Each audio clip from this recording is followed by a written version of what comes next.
వివేకానంద గారి హత్యని ఎంత క్రూరంగా ఎంత వెటకారంగా మరి చంద్రబాబు నాయుడు గారు నిన్న మాట్లాడారో మనం చూసాం.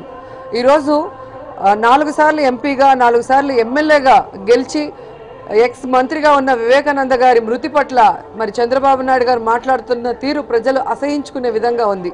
ఈరోజు మీరు చూస్తే అంత పెద్ద మనిషికి కనీసం గన్ మ్యాన్ కూడా ఇవ్వలేదు.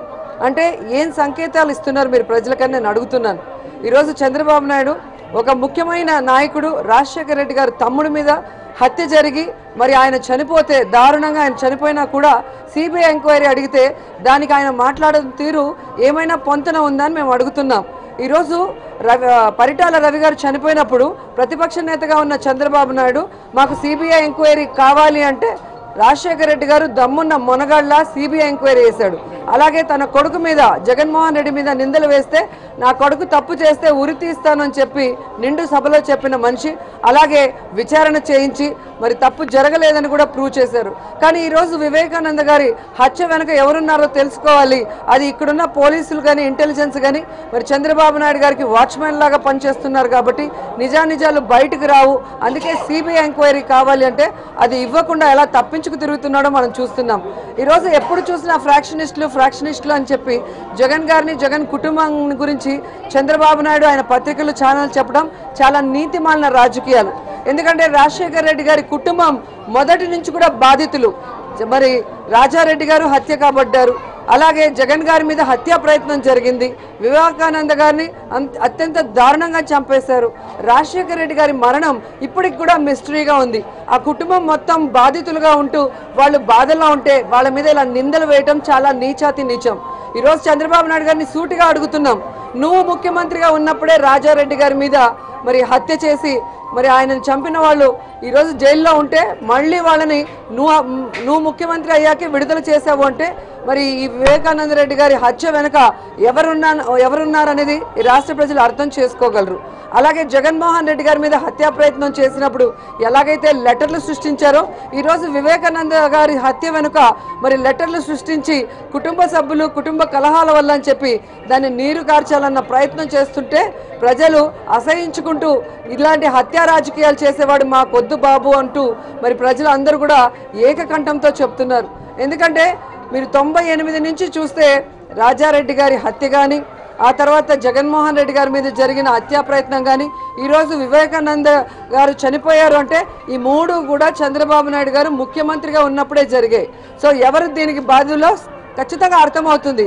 అందుకే వాళ్ళు గుమ్మడికాయ దొంగ అంటే భుజాలు తడుముకుంటున్నారు. కానీ లేకపోతే సిబిఐ ఎంక్వైరీ వేయడానికి చంద్రబాబు నాయుడుకి కానీ ఆయన మంత్రివర్గానికి కానీ ఎందుకు బాధ అని నేను అడుగుతున్నాను. ఎవరైతే రాజారెడ్డి గారిని చంపారో వాళ్ళందరినీ కూడా సగం మందిని విడుదల చేసి మిగతా సగం ఇప్పుడు మరి ఆదినారాయణ రెడ్డి గారు మంత్రి అవ్వగానే ఆయన ఒత్తిడితో విడుదల చేశామని చెప్పి వాళ్ళ ఎమ్మెల్సీఏ చెప్పడం మనం అందరం కూడా విన్నాం. అంటే ఈరోజు జమ్మలమడుగులో మరి ప్రచారం చేస్తూ తన ఓటమికి ఎక్కడ ఆయన కారణమవుతాడన్న భయంతో ఆయన్ని ఆదినారాయణ రెడ్డి గారు చంపించారు అన్న అనుమానాలు కూడా ఈరోజు ఉన్నాయి. ఎందుకంటే రాజారెడ్డి గారిని చంపిన వాళ్ళని బయటకు తీసుకొచ్చి ఈరోజు అతి సౌమ్యుడు అజాత శత్రువు అయిన వివేకానంద గారు చనిపోయారు అది జమ్మలమడుగు ప్రచారం చేసి ఇంటికి వచ్చిన తర్వాత అంటే ఎవరికైనా చిన్న పిల్లాడికైనా అర్థమవుతుంది ఎవరు చంపారనో.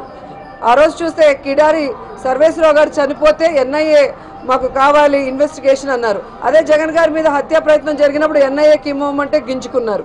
ఆ రోజు పరిటాల రవి గారు చనిపోయినప్పుడు సిబిఐ ఎంక్వైరీ అడిగాడు చంద్రబాబు నాయుడు.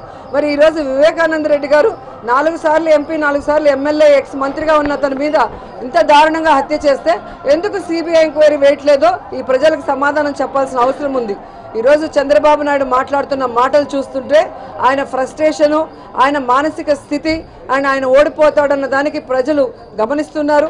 ఈరోజు అధికారం కోసం ఎవరినైనా అడ్డు తొలగించే చంద్రబాబు నాయుడు అది మేమన్న మాట కాదు, సాక్షాత్తు ఆయనకి పిల్లనిచ్చిన ఎన్టీఆర్ గారే చెప్పారు, ఇంత దారుణమైన వాడు ఇంత కిరాతకుడు ఇంత నమ్మక ద్రోహి నా జీవితంలో చూడలేదు, నేను చేసిన ఒకే తప్పు అతన్ని నమ్మటమే అని చెప్పి అనేక సందర్భాల్లో ఆ క్యాసెట్ మనం చూడటం జరిగింది. మరి ఎన్టీఆర్కే చేసిన వాడు ఈరోజు జగన్మోహన్ రెడ్డి గారి మీద చేశాడు అనటంలో అతిశయోక్తి లేదు. ఖచ్చితంగా చంద్రబాబు నాయుడు గారి పాపాలు పండే ప్రజలు ఆయనకి బుద్ధి చెప్తారు. ఆయన ఆ పాపాలు చేసినందుకు జైలుకి వెళ్లే రోజులు కూడా చాలా దగ్గరలో ఉన్నాయి. ఈరోజు జగన్మోహన్ రెడ్డి గారు వైసీపీ అభ్యర్థుల్ని ప్రకటించాల్సి 2 రోజుల ముందే ఉంది. అలాగే అందరికీ బీఫామ్స్ ఇవ్వాల్సిన సమయం కూడా.